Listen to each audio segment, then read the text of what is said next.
Salut à tous, bienvenue dans cette nouvelle vidéo. Nono est avec nous, salut Nono.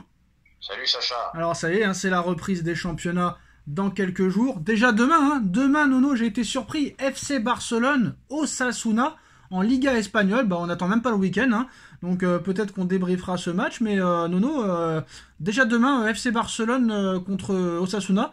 Comment ça se fait que ça commence aussitôt, juste après la trêve internationale, vraiment qui s'est fini hier avec Argentine-Brésil, où ça a été très très très très chaud, Nono, entre Rafinha, Paredes, Rodrigo, ça a été très très chaud. Comment c'est possible? Parce qu'il y a quand même pas mal de joueurs espagnols, de championnat espagnol au championnat à la sélection Argentine et Brésil, et peut-être que demain, ils n'auront pas l'équipe type, le Barça, hein. Ah bah il risque d'y avoir deux, trois absents, mais tous les championnats nationaux on prenne là. Et c'est reparti là, parce qu'avec cette Ligue des Nations, cette trêve internationale qui nous fracasse à chaque fois, bon on va être tranquille pendant trois, quatre mois là. Oui, mais comment ça se fait qu'ils attendent pas le week-end pour jouer le Barça et pourquoi Ah bah jeudi? c'est les calendriers, C'est un match en retard, je crois, non? Je sais pas. Je Ouais, sais ouais, pas. c'est un match en Maintenant, je retard, ouais, pense que c'est la Liga qui reprend. ça vient de se confirmer, match en retard, Nono, pour rejouer dimanche direct le Barça. Donc il joue jeudi et dimanche le Barça, pour rattraper les matchs en retard. Nono, on va revenir aussi sur le Brésil-Argentine complètement fou de cette nuit. Rafinha, futur candidat au Ballon d'Or qui fait une saison exceptionnelle, avait déjà prévenu les Argentins avant le match. On va leur faire, excusez-moi, on va leur faire la misère sur et en dehors du terrain, Nono. C'est ce que Rafinha disait la veille du match avant l'Argentine. Et bah c'est l'Argentine, Nono, qui a fait la misère au Brésil. Sans Messi, l'Argentine s'est imposée facilement 4-1. Mais ce qu'on retiendra de ce match, Nono, c'est pas la déculottée qu'a pris le Brésil, c'est les tensions qu'il y a eu après le match. Gros clash entre Rodrigo et Paredes, où Rodrigo a dit à Paredes t'es trop nul. Paredes, il lui a dit moi j'ai une Coupe du Monde et 2 Copas, toi t'en as 0. Après Rafinha s'en est pris à je sais plus qui, à De Paul ou je sais plus qui quoi. Mais hier, on avait l'impression que c'était plus un règlement de compte, Nono, plutôt qu'un match de football. Mais ça a été aussi dit que même un Neymar sur une jambe, le Brésil ne peut pas s'en passer. Eh ben oui, et c'est ça le problème, voilà. Le Brésil, c'est comme la France. Quand t'as plus le grand joueur, le grand créateur, eh ben t'as du mal. Bon, ben hier, il n'y a rien à dire, sur le match. Il n'y a rien à dire, une équipe d'Argentine nettement supérieure, voilà, puis une équipe très équilibrée, non, il n'y a pas de souci. Il n'y avait pas photo hier. Maintenant, je vais te dire, le Brésil, ça sent mauvais. Je pense que le sélectionneur, il va sauter. Ils ont déjà recontacté, ils ont recontacté Ancelotti pour la Coupe du Monde 2026. Voilà, je pense que le sélectionneur va sauter. Un Brésil méconnaissable. Bon, ben maintenant, oui, on attend Neymar, Neymar, il est hors de condition. Ça changera rien. Donc, le Brésil en grosse difficulté. Alors ça remet en question certaines choses, Nono, parce que quand tu regardes quand même la composition du Brésil, Nono, il y a beaucoup de sélections quand même qui aimeraient avoir cette équipe-là. Donc il y a quand même des choses quand même à revoir, c'est sûr et certain, mais c'est pas quand même une équipe d'amateurs, ce qu'on aurait pu croire hier. Bon, Nono, Ben non, quand tu as une ligne d'attaque Rafinha, Vinicius, Rodrigo, voilà. il y a de quoi faire. Bon après Nono, c'est pas la grosse équipe, quand tu vois Joe Linton, André au milieu de terrain, Wesley en défense avec Murillo et Arana, c'est pas non plus la grosse équipe. Oui, Voilà. oui, oui. Il y a des trous. Il y a des trous quand même. Voilà, mais moi ce que je veux savoir, Nono, c'est que là, avec ce qui s'est passé, là, bon bah Vinicius, c'est pas étonnant, on connaît son comportement. Rodrigo, qui est d'un calme olympien, Nono, a perdu aussi un petit peu ses nerfs hier, bon rien de méchant, mais c'est surtout le comportement de Rafinha qui a été remis en question hier, ça n'a pas été apprécié du côté des supporters. Est-ce qu'un comportement comme ça, Nono, peut lui faire perdre des points pour le Ballon d'Or? Ah ben, il aurait mieux fait de se taire, il aurait mieux fait de se taire, parce que cette déclaration qu'il fait avant le match, tu fais tout pour exciter les Argentins. Et tu sais que les Argentins, ils sont durs en combat. Alors si on voit le classement un petit peu actuel du Ballon d'Or, Nono, Rafinha a échoué, Pedri et Yamal ont été très très bons, Mbappé n'a rien fait, Dembélé a été décisif. Est-ce que le classement ne bouge pas ou est-ce qu'on change un petit peu? Par exemple, on enlève Rafinha premier, on le met deuxième, on met Dembélé premier. Yamal qui prend des points par rapport à Mbappé, qui pourrait peut-être être troisième ou quatrième, ou on reste comme d'habitude? On va rester comme ça pour l'instant. Bon, Rafinha, tu peux pas l'enlever de la première place. T'as le droit quand même de louper un match, hein, ça peut arriver. Ouais, mais Dembélé, pour le moment, il en manque pas. Yamal, il en manque pas. T'as vu le but de Yamal quand même contre les Pays-Bas, Nono? Fabuleux, mais le prendre sur le contenu du match, il avait été moyen et il marque un but splendide. Ouais, mais c'est ça qui compte, Nono. Hein. Moi, je veux dire la vérité. Pour l'instant, s'il y a un classement à faire pour le moment, moi, je mettrais honnêtement, allez, premier ex-aequo, Rafinha et encore moi, non, Nono. Moi, quand j'ai vu le comportement de Rafinha, ça va être compliqué de lui donner le ballon d'or. Il a intérêt à tout gagner. Moi, franchement, là, je mets Dembélé en tête. J'ai pas peur. Allez, j'ai pas peur. Je mets Dembélé en tête numéro 1. Je mets Yamal en 2. Rafinha en 3. Pedri en 4. Et Mbappé en 5. Voilà mon classement, Nono. Ah, bah pour l'instant, moi, j'ai pas l'ordre, mais moi, je l'aime.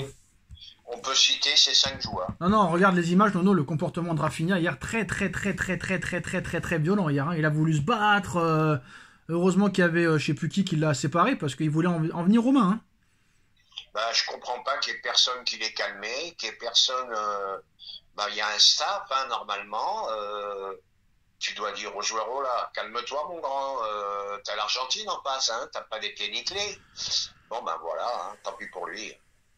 Donc voilà, maintenant on a vu le CUP envoyer un message, Nono, à la mairie, aux futurs candidats de la mairie, en expliquant que le PSG c'était le Parc des Princes, qu'il faut que la mairie de Paris accepte de vendre le Parc des Princes, parce que le Paris Saint-Germain c'est au parc. Et il y a un mec à l'after hier, Nono, qui a très bien parlé, en expliquant que bah voilà, l'ancien PSG n'existe plus, que le Qatar l'a éliminé, déjà en enlevant ses supporters, de l'époque, hein, de la grande époque, pour faire un public à leur image à eux.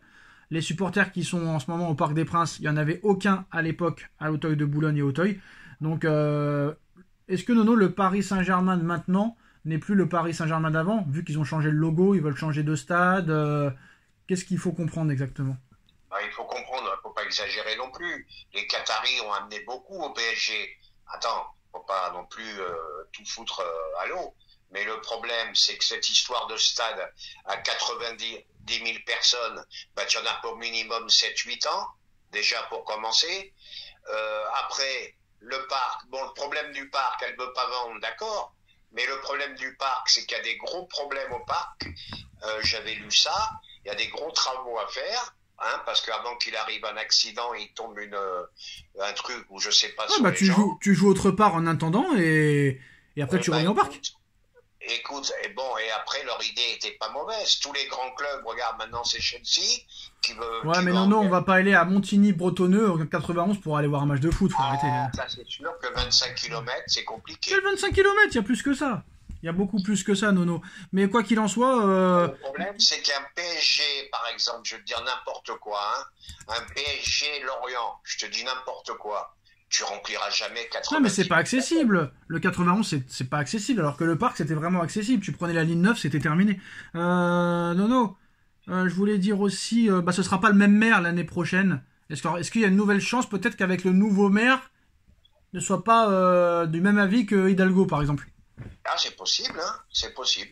Ouais. En tout cas, si c'est Rachida Dati, je pense pas qu'elle va être d'accord non plus. Hein. Bref, de toute façon, c'est pas elle qui va décider, c'est au-dessus encore au-dessus qui va décider. Nono, apparemment, priorité absolue pour cet été, Akliouche et André Santos, le joueur de Strasbourg prêté par Chelsea. Est-ce que pour toi, c'est deux joueurs qui pourraient renforcer l'équipe? Ah ben voilà, s'ils restent dans leur truc, là, en ce moment, c'est des jeunes potentiels, et ben oui, faut y aller. André Santos, brésilien, qui joue à Strasbourg, 7ème du classement, Strasbourg, une grosse saison. Il appartient à Chelsea. Chelsea serait prêt à le laisser partir pour 30 millions d'euros. Et Akliouche pour 50 millions d'euros, ce qui ferait 80 les deux, vu qu'il y aura des ventes aussi au retour. Ça peut être pas mal. Ouais, ça peut être pas mal, mais il faut quand même se calmer. T'as du monde au milieu de terrain à Paris, donc ça veut dire s'ils prennent ces deux-là... Oui, mais attention, c'est un milieu offensif, Akliouche. Il y a quand même du monde au milieu, offensif et défensif. Oui, mais il y aura beaucoup de départs, faut pas l'oublier. Ah ben voilà, tu m'as pas laissé finir.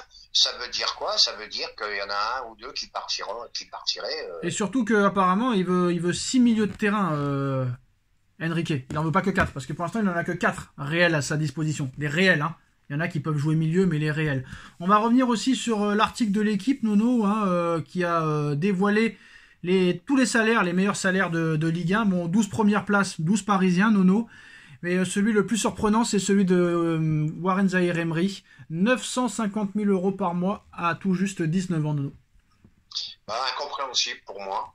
Ils ont eu peur, je pense qu'ils ont eu peur de le perdre, parce c'est vrai que la première année, quand il s'est révélé, tout le monde ne voyait que lui. C'était vraiment l'image du PSG.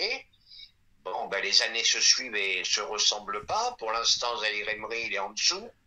Il n'est pas toujours titulaire. Donc 950 000, moi ça me paraît quand même excentrique. Et puis je vais te dire, tu comprends maintenant pourquoi à Paris ils ont du mal à partir. T'as vu les salaires? C'est incroyable. Luis Enrique, 1 million d'euros par mois. C'est incroyable. Alors le plus gros salaire de Ligue 1, c'est Ousmane Dembélé à 1 500 000. Mais on est quand même loin des salaires de l'époque Messi, Neymar, Mbappé. Hein. Quand même très loin. Oui, je suis d'accord. Mais regarde, Marseille, après c'est les salaires les plus gros. Marseille, on descend tout de suite. Hein. Le plus gros salaire, c'est 500 000. Ah bah tiens, Nono, les Marseillaises qui pleurent. Là, on vient d'apprendre aussi dans le même article que McCourt, depuis son arrivée, a dépensé plus de 500 millions d'euros en recrutement, Nono. Pour à l'arrivée, 0 titre. Comment l'expliquer? Il y a le PSG devant eux. Non, mais attends, entre-temps, Strasbourg a gagné la Coupe de la Ligue. Oui, je suis d'accord, mais tant qu'elle est Qatari. Donc Toulouse, Nantes, Lille, Monaco, eux ont le droit de gagner des titres, mais pas Marseille. Le seul titre que moi je trouve que c'est normal que tu finis deuxième à 1 point ou 2 points, c'est Monaco, qui avait une très grosse équipe. Non, mais Nono, il y a plein de clubs. Non, mais il y a plein de clubs qui ont gagné la Coupe de la Ligue et la Coupe de France. Pourquoi les autres y arrivent et pas eux? Qu'est-ce qu'ils viennent pleurer, eux? Même Mbappé, il l'a dit, l'année de Lille, on n'a pas fait le boulot. Et l'année de Montpellier, mais je m'en fous de ça. Je parle qu'il y a des clubs qui ont réussi à la gagner. Pourquoi ils viennent pleurer en disant que c'est à cause du Qatar qu'ils gagnent pas, alors qu'il y en a d'autres qui ont gagné? Ouais, mais il y a des fois, je vais te dire, ils s'en battent les couilles de la Coupe de France et de la Ah, Coupe bah, de faut la pas Ligue. venir pleurer. Tu gagneras jamais le championnat, de toute façon, quoi qu'il arrive. Nono, demain, complément d'enquête, 23h30 sur France 2. Est-ce que c'est fait exprès de mettre ce match, de mettre cette émission avant le match de Ligue des Champions, comme d'habitude, pour faire. Non, il était prévu depuis longtemps. Ouais, mais pourquoi le mettre à cette date-là et pas il y a 2 mois, par exemple? Ouais, et en plus, ils ont invité Mamie Rabiot, donc elle va insulter Nasser de tout. Donc, voilà, il y aura de quoi faire pour nous. Ah, demain, je pense que ça va être la vidéo de demain soir, hein. C'est ce que je viens de te dire. Et tu sais comment il s'appelle le titre du reportage? Non. Tu l'as pas vu? Oui, magouille, machin. Non, mais un truc avant. Non, j'avais pas vu. John. Parce qu'à un moment donné, quand ils sont tous en visio, hein, Textor il parle et Nasser il fait John. Ah oui, le cowboy. Oui, John le cowboy. T'es un cowboy, tu comprends rien. T'es un cowboy. The cowboy. Donc voilà, c'est les informations. Est-ce que ce serait pas mal, Nono, de prendre en prêt, ou je ne sais pas, vu qu'il ne joue pas au Real, un Hendrick au PSG? Ça peut être pas mal pour Hendrick, ça. Oui, mais je pense pas qu'il soit dans les styles de joueurs qu'ils recherchent. Mais tous ces joueurs qui jouent pas, moi je suis content finalement. Hein. Voilà, ils réfléchissent pas. Lenny Euro, défenseur central, regarde à Manchester United. Non seulement ils sont à la rue, ils jouent pas. Voilà, tu choisis, voilà. Et les mecs du Real qui jouent pas, les jeunes, les Armach Ingulaire et compagnie, voilà, il faut réfléchir avant de signer. Hein. Alors les propriétaires du Paris Saint-Germain, Nono, QSI, sont en passe de racheter Malaga. Les deux parties sont en négociation avancée autour d'un accord estimé à 100 millions d'euros. Eh ben écoute... ils sont en D2, hein, donc... Ouais, mais ils vont vite remonter, hein. Tu sais qu'ils vont vite, hein. S'ils sont achetés. Parce que ça fait des années qu'on entend ça et il n'y a jamais rien. Hein. Ouais, mais il n'y a jamais rien avec eux, ils sont capables. Hein. Voilà, c'était Rodrigo De Paul hier contre Rafinha. Voilà, il lui a répondu là sur le terrain. Il lui a répondu aussi en conférence de presse. C'est lui qui nous a manqué le respect, nous on n'a rien dit. Voilà. C'est la vérité. Griezmann va prolonger avec l'Atlético Madrid, Nono. Erreur ou pas erreur? J'en sais rien, j'en ai marre de ces médias. Ça y est, c'est la dernière année, il s'en va en MLS, et 2 jours après, il re-signe à l'Atlético. Ah, ils m'ont tous gavé, là. Alors la NBA a contacté QSI, actionnaire du PSG, pour lancer une franchise de basket à Paris. Les dirigeants du championnat nord-américain de basket souhaitent créer à court terme une ligue en Europe avec une équipe à Paris. Plusieurs options auraient été proposées à QSI, soit un rachat pur et simple d'une équipe parisienne ou francilienne déjà existante, soit la création d'une nouvelle équipe indépendante du PSG en partenariat avec d'autres acteurs. Voilà. Il y a Paris Basketball qui a une grosse équipe. Donc, T'as les métropolitaines, Levallois. Non, mais la grosse équipe, c'est Paris Basketball, avec une salle de 10 000 personnes, une belle salle. C'est celle où j'ai été voir le match contre Maccabi, là. Voilà. Ah ouais. Voilà, donc je comprends pas cette histoire. En plus, il n'y a pas d'histoire, c'est soit ils prennent ça, soit ils créent un nouveau club. Il n'y a pas d'histoire. Je pense que si ça se fait, le PSG va investir dans le Paris Basket Club, ils vont s'associer. Hein. Mais ils auraient dû faire sinon comme au handball, ils ont transformé Paris Handball en PSG. Voilà, ça peut être ça. Ah, il y a un truc sympathique. Pérez a accordé une prime de 250 000 € à chaque joueur du Real pour avoir éliminé Atlético Madrid. Les mecs, ils en ont jamais assez, hein, que tu veux que je te dise. Là, ça commence à être quand même... Ils ont tous pris 250 000 € et il y a le Chouameni qui te dit il faut moins jouer. Non, t'as compris pourquoi tu joues tous les 2 jours maintenant, c'est parce que tu touches une tonne d'oseille, frère. Voilà. Attends, tu te rends compte et on parlait des salaires tout à l'heure et tu comptes pas les machins publicitaires, les droits à l'image, les trucs, faut pas s'étonner, hein. La FIFA versera 115 millions d'euros au club qui remportera la Coupe du Monde des clubs de cet été. Oui, il y a des sous à gagner. Ben oui, on l'avait dit, hein. Cette compétition, c'était pour l'oseille, hein. Voilà, tout simplement, hein. Ah voilà, coupe du Monde à 40 pays. Non, là c'est 32 équipes, attention. Oui, mais ça va bientôt monter à 40. Coupe du Monde à 40 pays, Coupe du Monde des clubs, Ligue des Nations. Non, faut arrêter les conneries. Faut arrêter. Après, on dit, oh putain, on voit plus du beau football. Les mecs, ils sont badés. Parce que, attention, c'est quand même, même s'ils gagnent beaucoup d'argent, physiquement, c'est très dur. Faut pas déconner. Donc voilà, je pense qu'on a tout dit pour aujourd'hui. Alexandre Arnold, il va signer au Real Madrid gratuitement. D'ailleurs, Liverpool est déçu. Il pensait pas que le joueur allait laisser le